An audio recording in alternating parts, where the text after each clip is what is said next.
The old car shook as another gust of wind hit it. Inside, Lisa pulled her jacket tighter around her shoulders and looked at her 3 children sleeping in the back seat. 8-year-old Anna was curled up next to 6-year-old Tommy, while baby Rose lay wrapped in every blanket they had left. The windows were foggy from their breath, and frost was forming on the inside of the glass dot. It had been 3 days since the storm started, and Lisa couldn't remember the last time she felt this. Scared. Not even when her husband Mike died in that accident 6 months ago. Back then she thought the worst was over. She was wrong. The gas gauge showed empty, and the heater had stopped working hours ago. Lisa rubbed her hands together, trying to warm them up. Her fingers were so cold they hurt. She wondered how much longer they could stay like this before someone noticed them parked behind the gas station. Anna stirred and opened her eyes. "Mom, I'm cold," she whispered, trying not to wake the others. "I know, sweetheart." "Come here." Lisa pulled her oldest daughter closer. Anna was too smart for her age, always watching everything with those big brown eyes. She never complained, even when Lisa knew she was hungry or scared. "When can we go home?" Anna asked quietly. Lisa's heart broke a little more. Home. They hadn't had a real home in 2 months. After Mike died, the bills kept coming. The hospital bills, the funeral costs, the rent she couldn't pay on just her diner wages. The landlord had been patient at first, but patience only lasted so long. "We'll find a new home soon," Lisa said. The same words she'd been saying for weeks. Tommy woke up and immediately started crying. "I'm hungry, Mom. My tummy hurts." Lisa looked at the empty bag where their food used to be. They'd finished the last crackers yesterday. She'd been putting off this moment, hoping something would change, hoping for a miracle that hadn't come. "Let me see what we have," she said, knowing there was nothing left. She checked every pocket, every corner of the car. A few coins, not enough. For even a candy bar. Her purse had been empty for days. She'd sold everything valuable weeks ago. Her wedding ring, Mike's tools, even her grandmother's necklace. The money never lasted long enough. Baby Rose started crying too, the sound piercing in the small space. Lisa picked her up, feeling how light she'd gotten. Rose needed formula, diapers, medicine for the cough that wouldn't go away. But Lisa had nothing left to give her. "I want water," Tommy said, his voice small and weak. Lisa looked at the water bottles on the floor. All frozen solid. Even if she could melt them, they only had a few sips left. She'd been saving them, rationing every drop, but now even that was gone. The wind howled outside, and Lisa could see the snow piling up against the windows. The storm showed no sign of stopping. She thought about the weather report she'd heard on the radio before the battery died. 3 more days of heavy snow expected. 3 more days. They wouldn't make it 3 more days. Lisa's mind raced through options she'd already considered 100 times. The homeless shelter was full. She'd called every day for weeks. Her parents lived across the country and barely had enough for themselves. Mike's family had made it clear they blamed her for his death, for the debt, for everything. She could turn herself in, ask for help, let the authorities take the children. At least they'd be fed, warm, safe. But the thought of losing them, of being separated, made her feel sick. They were all she had left of the life she'd built with Mike. Anna was watching her with those knowing eyes again. "Mom, are we in trouble?" Lisa forced a smile. "No, baby. We're just having a hard time right now, but we'll figure it out." But inside, she wasn't sure anymore. She'd been so strong for so long, making decisions, solving problems, keeping them together. Now she felt lost, like she was failing the most important job she'd ever had. Tommy's crying got louder. "I want food. I want to go inside where it's warm." Honey, I know, let me think." Lisa rocked back and forth, trying to calm him and herself at the same time. That's when she saw it. Fresh snow piled up against the passenger window. Clean, white, untouched. An idea formed in her mind, one that made her stomach turn but seemed like the only choice left. She opened the door carefully, wincing as the cold air hit her. The snow was soft and deep as she scooped some into her hands. It was so cold it burned, but she held on, waiting for it to melt between her fingers. "What are you doing, Mom?" Anna asked, leaning over the seat. Getting us some water, Lisa said, trying to keep her voice steady. Nature's water. It's pure and clean. She cupped the melting snow in her palms and brought it to Tommy's lips. He drank eagerly, not caring that it was barely more than a few drops. She scooped more snow, melting it for Anna, then for baby Rose. It tastes funny, Tommy said, but he didn't complain. He was too thirsty to care. Lisa scooped more snow, her hands turning red from the cold. Each handful melted into just a tiny bit of water, but it was something. She told herself it was better than nothing, that she was being a good mother, taking care of her children, but deep down, she knew this wasn't enough. This wouldn't save them. Anata was still watching her, and Lisa could see the questions in her eyes. Questions she was too afraid to ask out loud. Questions Lisa didn't want to answer. Mom, Anna whispered, so quietly Tommy couldn't hear. Are we going to die? The question hit Lisa like a punch to the chest. She looked at her daughter's face, so thin now, so serious. At Tommy, who had stopped crying and was just staring at nothing. At baby Rose, who was too quiet, too still. No, Lisa said firmly, pulling Anna close. No, sweetheart. We're going to be okay, I promise. But as she said the words, she wondered if she was lying. She'd made so many promises lately that she couldn't keep. Promises about food, about warmth, about finding a home. How many more promises could she break before her children stopped believing her? The snow kept falling outside, covering their car, covering the world in white. Lisa closed her eyes and tried to remember what hope felt like. She tried to remember Mike, what he would do, what he would say. But the memory felt far away, like something from another life. All she could do was hold her children closer and pray that somehow, someway, things would get better. That someone, somewhere, would help them. That this nightmare would end before it was too late. The storm raged on, and Lisa kept scooping snow, melting it in her hands, giving her children the only thing she had left to give. And with each handful, she felt a little piece of herself disappear, replaced by a fear so deep it threatened to swallow her whole, but she kept going because that's what mothers do. They keep going even when there's nowhere left to go. The old pickup truck pulled into the gas station parking lot, its tires crunching through the fresh snow. Behind the wheel, Maria Rodriguez stretched her back and checked the time. She'd been driving for 2 hours from her ranch to pick up supplies in town, and the storm was getting worse by the minute dot at 52. Maria had made this trip countless times over the past 10 years. Ever since her husband left her for his secretary, she'd been running the ranch alone. It wasn't easy, but she'd learned to be tough. She had to be. The ranch was all she had left. She stepped out of the truck, pulling her worn cowboy hat down against the wind. The snow was coming down so hard she could barely see across the parking lot. She'd need to hurry if she wanted to make it home before. The roads became completely impassable as she walked toward the gas station. Something caught her eye. A beat-up sedan parked behind the building, almost hidden from view. The windows were fogged up, and she could see the faint outline of people inside. Her first thought was that someone had car trouble, but something about the scene made her pause. Maria had always been observant. Growing up poor in a family of 7 kids, she'd learned to notice things others missed. The way people held themselves when they were hungry. The look in someone's eyes when they were desperate. The careful way they moved when they were trying to make themselves invisible.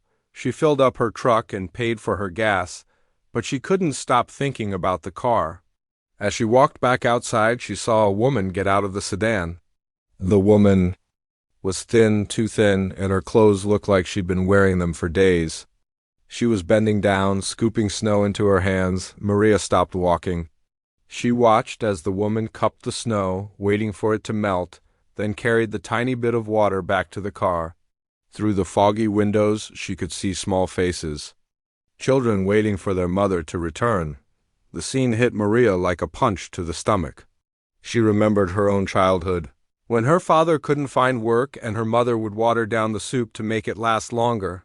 She remembered being so hungry that she'd eat snow just to feel something in her stomach, but this was different. This woman wasn't just hungry, she was desperate. And those children? Maria couldn't even imagine what they were going through. She stood there for a moment, unsure what to do. Part of her wanted to call the police or social services. Those children needed help and fast. But another part of her, the part that remembered what it felt like to be poor and proud, knew that involving authorities might make things worse. The woman went back to scooping snow, and Maria could see her hands shaking from the cold. She wasn't wearing gloves, and her fingers were probably numb by now. But she kept going, focused entirely on getting water for her children. Maria made a decision. She walked over to the gas station and bought 4 cups of hot coffee and a bag of donuts. Then she approached the car slowly, not wanting to scare anyone. The woman looked up as Maria got closer. Her face was guarded, protective. She stepped slightly in front of the car, as if she was ready to defend her children from whatever was coming. "Excuse me," Maria said gently. "I noticed you and your family out here. It's pretty cold. I thought maybe you could use some coffee." The woman's eyes narrowed. "We're fine. Just waiting for the storm to pass," Maria nodded, understanding the pride in those words. She'd said similar things herself over the years. "I'm sure you are. But I've got extra coffee here, and it's just going to go to waste if nobody drinks it." She held out one of the cups, and the woman stared at it like it might be a trap. Maria waited patiently. She knew better than to push. "My name's Maria," she said finally. "I run a ranch about 20 miles from here. Been driving past this station for years, but I've never seen weather this bad." The woman looked at the coffee again, then at Maria's face. Maybe she saw something? There she trusted, because she slowly reached out and took the cup. "I'm Lisa," she said quietly. "These are my children." Maria glanced through the car window. 3 kids, all huddled together under blankets that had seen better days. The oldest was a girl, maybe 8 or 9. She was watching the conversation with eyes that seemed too old for her face. "How long have you been out here?" Maria asked. Lisa hesitated. "A few days. Our car broke down and we're waiting for someone to come help us." Maria knew a lie when she heard one, but she also knew why Lisa was telling it. Admitting the truth meant admitting that she'd lost everything, that she couldn't take care of her children. That was a hard thing for any parent to say. "Well," Maria said carefully, "this storm's supposed to last another couple days. Might be dangerous to stay out here that long." Lisa's grip tightened on the coffee cup. "We'll be okay. We have food and water." Maria looked at the empty bags in the car, at the frozen water bottles, at the children who were clearly hungry. But she didn't challenge Lisa's words. Instead, she offered the bag of donuts. "For the kids," she said simply. Lisa stared at the bag for a long moment. Maria could see the war happening in her face. Pride fighting against necessity, dignity, battling desperation. Finally, necessity won. "Thank you," Lisa whispered, taking the donuts. The children's faces lit up when they saw the food. The little boy, he couldn't be more than 6, reached for a donut with shaking hands. The girl took hers more carefully, breaking off small pieces like she was trying to make it last. Maria watched this and felt her heart break a little. She thought about her own house, sitting empty 20 miles away. The guest room that hadn't been used in years, the kitchen that was always too quiet. "Listen," she said, surprising herself with the words. "I know we just met, but I've got space at my ranch. It's warm and there's food. If you and your family need somewhere to stay until the storm passes, Lisa looked up sharply. "Why would you do that? You don't even know us." It was a fair question. Maria thought about her answer. Why was she doing this? Maybe it was because she saw herself in Lisa's situation. Maybe it was because she was tired of being alone. Or maybe it was just because it was the right thing to do. "I don't know," Maria said honestly. "But I do know that nobody should have to feed their children snow water. And I know that sometimes we all need help, even when we don't want to ask."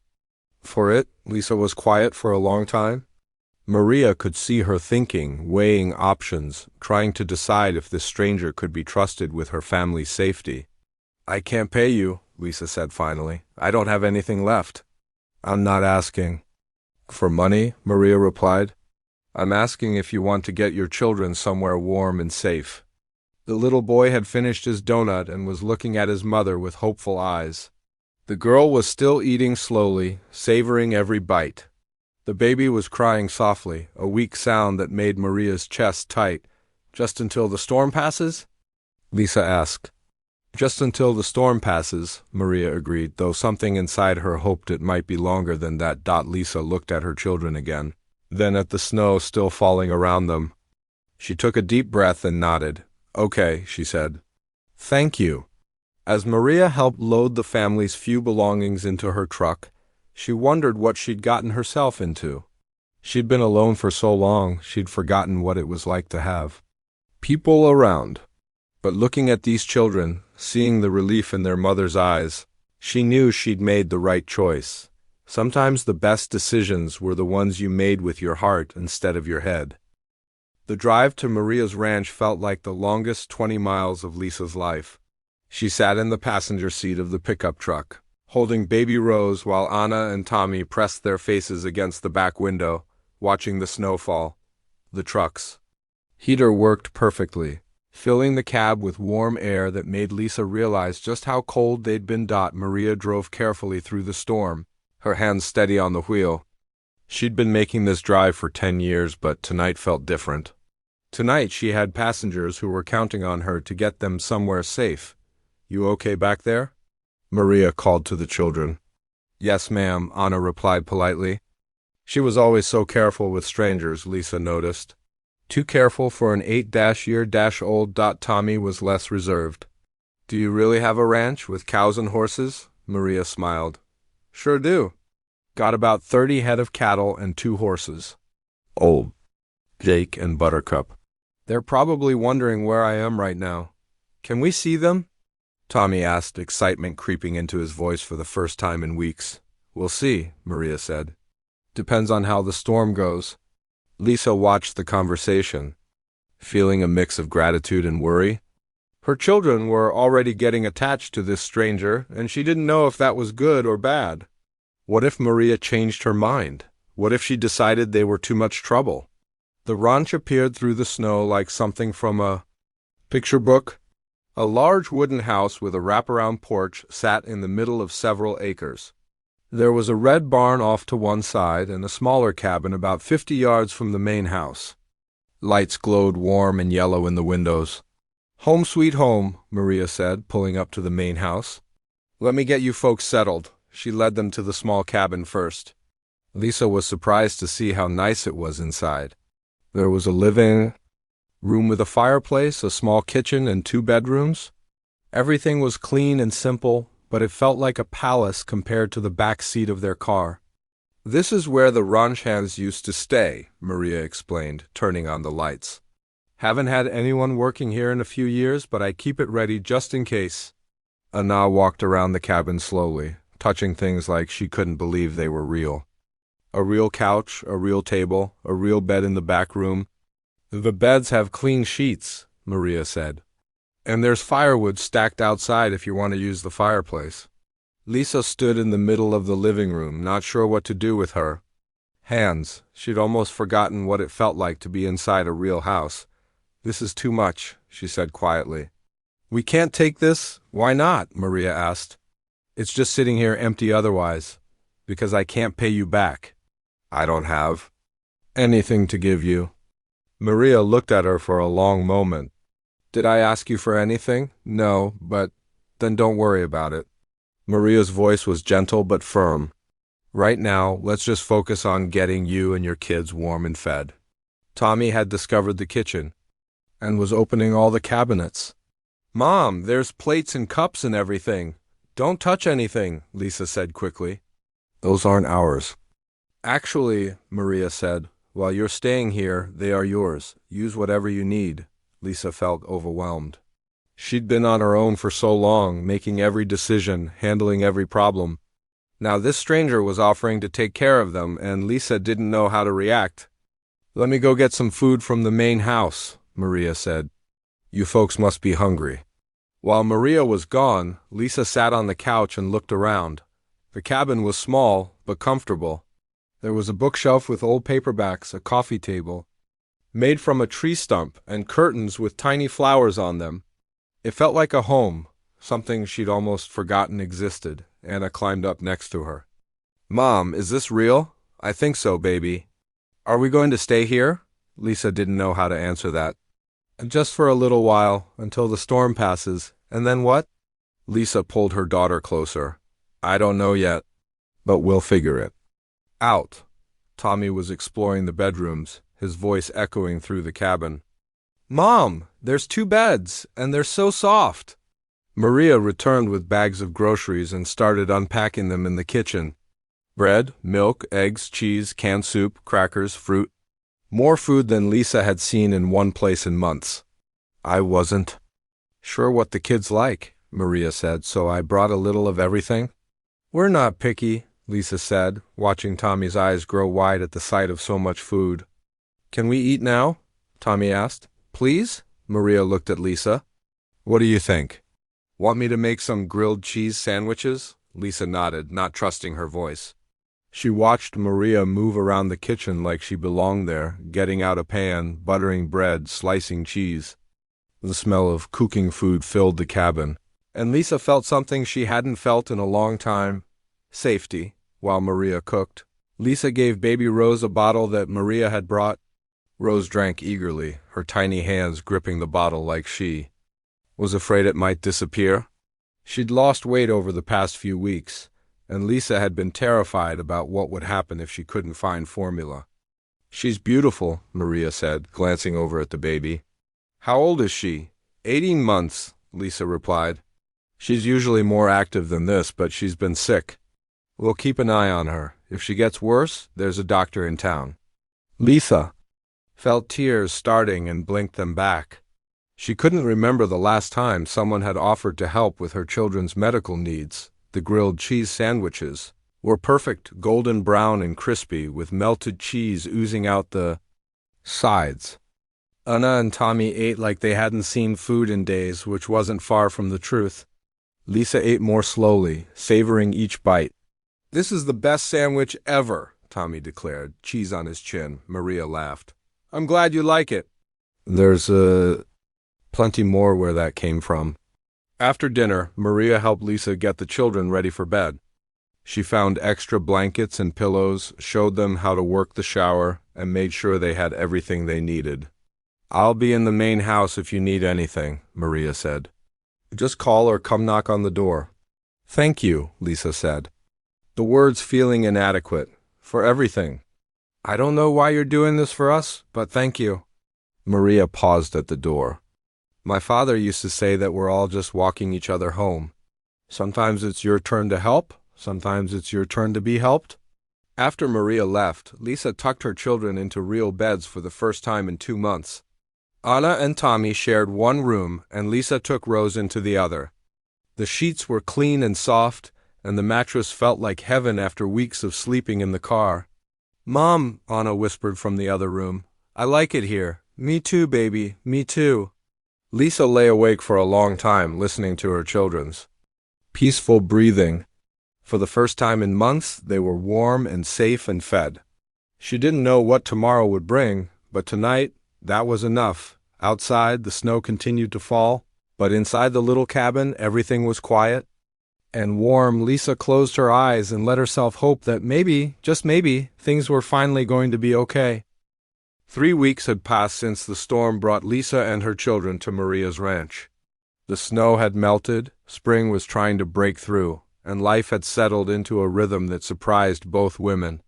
Every morning, Lisa would wake up expecting Maria to tell them it was time to leave, but it never happened. Instead, something else was happening. Lisa was making herself useful. It started small. She noticed that Maria's kitchen was always messy, with papers scattered everywhere and bills mixed in with grocery lists. Lisa had always been organized. It was one of the things that helped her survive when Mike was sick and she had to manage everything. So she quietly started sorting things out. You don't have to do that, Maria said one morning, finding Lisa organizing a stack of invoices. I want to, Lisa replied. I need to do something. I can't just sit here and let you take care of us. Maria watched her work for a moment. Lisa had a system, bills in one pile, receipts in another, important papers in a folder. In 20 minutes, she'd made sense of what had been driving Maria crazy for months. "Where did you learn to do that?" Maria asked. "I used to work in an office before I had kids. And when Mike got sick, I had to keep track of all his medical stuff." "You learn to stay organized when everything else is falling apart." That afternoon, Lisa walked around the ranch with Maria, asking questions about how everything worked. She wanted to understand the business, to see if there were other ways she could help. "This is a lot of work for one person," Lisa said, watching Maria check on the cattle. "Tell me about it," Maria laughed, but Lisa could hear the tiredness in her voice. "I've been doing it alone for 10 years. Some days I wonder if I'm crazy for trying to keep this place going. Why do you do it?" Maria was quiet for a moment. "It's all I have left. My dad built this ranch from nothing. When he died, I promised I'd take care of it. Even after my husband left, even when money got tight, I couldn't give up on it." Lisa nodded, understanding that feeling. She'd felt the same way about keeping her family together. Over the next few days, Lisa started helping with more ranch work. She had a good head for numbers and noticed that Maria's bookkeeping was a mess. Bills were paid late, invoices were lost, and nobody was keeping track of expenses. "Can I look at your books?" Lisa asked one evening. "I might be able to help organize." Maria laughed. "Books? I just throw everything in a box and hope my accountant can make sense of it once a year." Lisa spent the next 3 days going through Maria's financial records. What she found worried her. The ranch was barely breaking even, and some months Maria was actually losing money. She was behind on several bills and had been using her savings to cover shortfalls. "We need to talk," Lisa said, sitting down with Maria at the kitchen table. That sounds serious." "It is." Lisa spread out the papers she'd organized. "Maria, you're in financial trouble, real trouble." Maria's face fell. "How bad?" "Bad enough that you could lose the ranch if things don't change." They talked for hours. Lisa showed Maria where money was being wasted, which expenses could be cut, and how to price their cattle better. She also found several bills that had been overcharged and helped Maria call to get refunds. "I can't believe you figured all this out," Maria said, looking at the spreadsheets Lisa had created. "I'm good with numbers, always have been." Mike used to say I could make $1 stretch into 2. "Why didn't you tell me you could do this?" Lisa was quiet for a moment. "Because I was afraid you'd think I was trying to take advantage of you. People get suspicious when someone offers to help with money." "I'm not suspicious, I'm grateful." But Lisa could see something else in Maria's eyes, worry, and she understood why. If Lisa could help save the ranch, what happened when she and the children left? The children were thriving too. Tommy had discovered the horses and spent every afternoon helping Maria feed them. He'd overcome his shyness and was chattering constantly about everything he saw on the ranch. "Look, Mom," he called one day, leading one of the horses by its rope. "Maria taught me how to brush Jake. He likes it when you scratch behind his ears." Ona was quieter, but just as fascinated. She'd started helping with the chickens, carefully collecting eggs each morning. Maria had taught her how to tell which hens were ready to lay and which ones were just sitting around being lazy. "The brown hen laid 3 eggs today," Anna reported proudly. "That's more than yesterday." Even baby Rose was doing better. The steady routine, good food, and warm house had helped her gain weight and get over her cough. She was walking around the cabin now, getting into everything with the curiosity of a healthy toddler. Lisa watched her children bloom and felt her heart breaking a little more each day. They were happy here, really happy.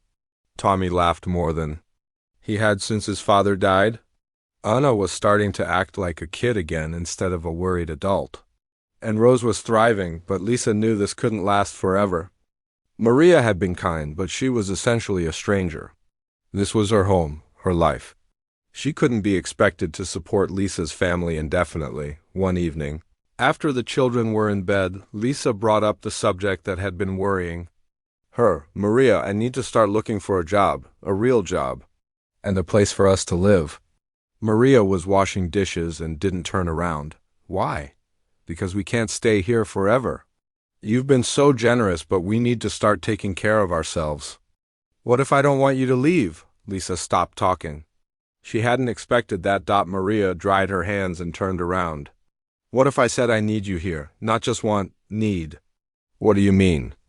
I mean, you've done more to help this ranch in 3 weeks than I've been able to do in 3 years.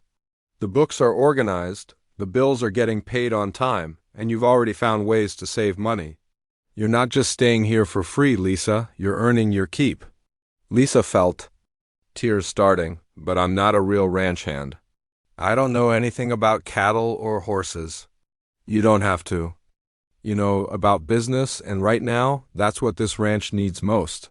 They talked until late that night. Maria explained that she'd been struggling to keep the ranch profitable for years. She was good with animals and farming, but terrible with paperwork and finances. Lisa's skills were exactly what she needed. I can't pay you much, Maria said, but I can give you and the kids a home. A real home, not just a place to stay until something better comes along. Lisa thought about it. The children were happy here. She was useful here, and Maria ... Well, Maria was becoming more than just a kind stranger. She was becoming a friend. What happens if it doesn't work out? Lisa asked. What if we don't get along or you get tired of having us around? What happens if it does work out? Maria asked back. What if we make a good team? Lisa looked around the kitchen where they'd spent so many evenings talking and planning. She thought about her children sleeping peacefully in the cabin, about Tommy's laughter when he played with the horses, about Anna's pride in her egg-collecting job. I'd like to try, she said finally, if you're sure. I'm sure, Maria said, smiling. Welcome to the family business. For the first time in months, Lisa felt like she had a future. Not just survival, but a real future. A chance to build something. Good for her children to be part of something bigger than just getting by day to day. Outside, spring was finally winning its battle with winter. And inside, 2 women who had been strangers just weeks ago were becoming partners in more than just business. 6 months had passed since that snowy night when desperation brought Lisa and her children to Maria's ranch. Summer was in full bloom, and the place looked completely different. The fields were green, the cattle were healthy, and there was a sense of purpose in the air that hadn't been there before. Lisa was in the barn office, working on the ranch's quarterly reports, when she heard Tommy's excited voice calling from outside. Mom, come quick! Something's wrong with Buttercup." Lisa dropped her pen and ran outside, her heart racing. Tommy was standing by the horse pasture with Anna, both children looking worried. But when Lisa reached them, she saw Maria kneeling next to the mare with a huge smile on her face. "Nothing's wrong," Maria called out. "Everything's very right. Buttercup's having her baby." The children watched in amazement as the foal was born. It was a beautiful moment, and Lisa felt a pang of sadness thinking about how Mike would have loved to see this. He'd always wanted to live in the country, to raise their children around animals and open spaces. "Can we name it?" Anna asked, her voice full of wonder. "What do you think we should call him?" Maria asked, wiping her hands on a towel. "Hope," Anna said without hesitation, "because that's what this place gave us." Maria looked at Lisa, and they shared a moment of understanding. Hope was exactly what this place had given all of them. Later that evening, after the children were asleep and the new foal was settled with its mother, Lisa and Maria sat on the porch of the main house. They'd been doing this most nights, talking about the day, planning for tomorrow, just enjoying each other's company. "I got a call today," Lisa said quietly, "from the school district in town. They're offering me a full-time teaching position starting in the fall." Maria's coffee cup stopped halfway to her lips. That's great. You've always said you missed teaching. The pay is good, really good, with benefits and everything. It would mean security for the kids." They sat in silence for a while, both knowing what this conversation really meant. The teaching job would require Lisa to move to town. The commute from the ranch would be too long, especially in winter. "You should take it," Maria said finally, though Lisa could hear the effort it took to say those words. "Should I? It's what's best for your family. Steady income, health insurance, a real career. Everything you need to build a future for your kids."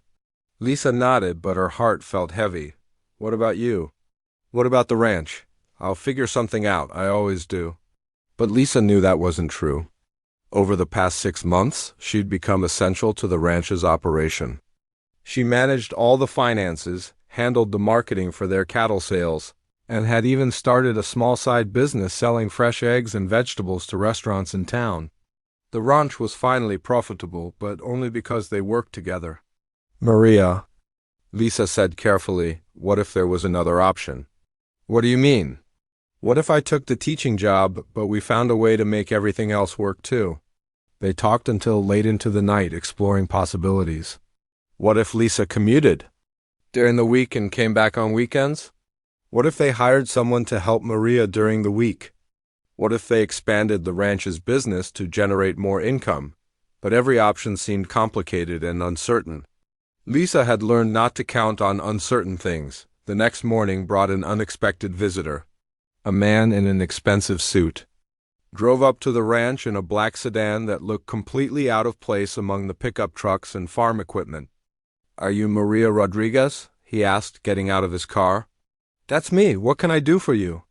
My name is David Chun. I represent a development company that's very interested in purchasing your property. Lisa felt her stomach drop. This was exactly what Maria had been worried about for years. Developers wanting to buy ranch land to build shopping centers or housing developments. I'm not selling, Maria said firmly. You might want to hear our offer first, the man said, pulling out a folder. We're prepared to pay 3 times the current market value. He showed them the papers, and Lisa's eyes widened at the number. It was more money than most people saw in a lifetime. Enough for Maria to retire comfortably, enough to solve all her financial worries forever. Why so much? Lisa asked. We're planning a major development. Shopping center, restaurants, housing. This location is perfect, close to town, but with plenty of space. We need several properties to make it work, and yours is the key piece. After the developer left, Maria was quiet for a long time. She walked around the ranch, looking at everything like she was seeing it for the first time, or maybe for the last time. You're thinking about it, Lisa said. It wasn't a question, wouldn't you? If that money would set me up for life, I could travel, see the world, never worry about bills again. But this is your home, your father's legacy. My father wanted me to be happy. Maybe he'd understand if I chose financial security over struggling to keep this place going. That night, neither woman slept well. Lisa lay in bed thinking about how everything was changing all at once. The teaching job, the development offer, the future that had seemed so certain just days ago. The next morning, Tommy came running into the cabin while Lisa was making breakfast. Mom! The baby horse is walking. Come see. Outside, little Hope was taking his first wobbly steps around the pasture. His legs were too long for his body, and he stumbled a few times, but he kept trying. Buttercup stayed close, encouraging him with gentle nickers. Anna was leaning against the fence, watching with pure joy on her face. He's so brave, she said. Even though he falls down, he keeps trying. Lisa watched her daughter and realized something important. Anna was describing more than just a baby horse. She was describing their whole journey, falling down, getting back up, keeping trying. Maria, Lisa said that evening, I've made a decision about the teaching job. Yeah? I'm going to take it, but I want to stay here on the ranch. I'll commute. During the week, come home on weekends. We'll make it work. Lisa, that's a 40-minute drive each way. In winter, it could be dangerous. Then I'll get a small apartment in town for the worst weather days. But this is home now, for me and the kids. We don't want to leave, Maria smiled for the first time in days. What about the development offer? What about it? That's a lot of money, Lisa, enough to secure your kids' futures. Lisa looked around. At the ranch, the fields where Tommy played, the barn where Anna collected eggs, the pasture where Hope was learning to run. She thought about the past 6 months, how they'd all healed here, how they'd built something together. Some things are worth more than money, she said. This place saved us. Now maybe we can save it. Maria's eyes filled with tears. Are you sure? I'm sure. We're partners, remember? Partners don't walk away when things get complicated. They called the developer the next day and declined his offer. They also called the school district and accepted the teaching position. It wouldn't be easy juggling everything, but they'd figure it out together. A year later, Lisa stood in the same spot where she'd first fed snow to her children. But now, instead of desperation, she felt gratitude. The ranch was thriving, her children were happy and healthy, and she had a career she loved. Tommy ran up to her, covered in hay from helping Maria in the barn. "Mom, can Hope and I go for a walk?" "Sure, but stay close to the house." Anna appeared from the chicken coop with a basket of eggs. 32 today, she announced proudly. That's a new record. Baby Rose, now a toddler, was chasing butterflies in the garden they'd planted behind the cabin. Maria walked over from the barn, her face tired but happy. "Good day?" "The best," Lisa replied, and she meant it. Sometimes the most unexpected journeys led to the most beautiful destinations. And sometimes family wasn't just about blood. It was about the people who chose to walk through life together, through snow and sunshine, through fear and hope.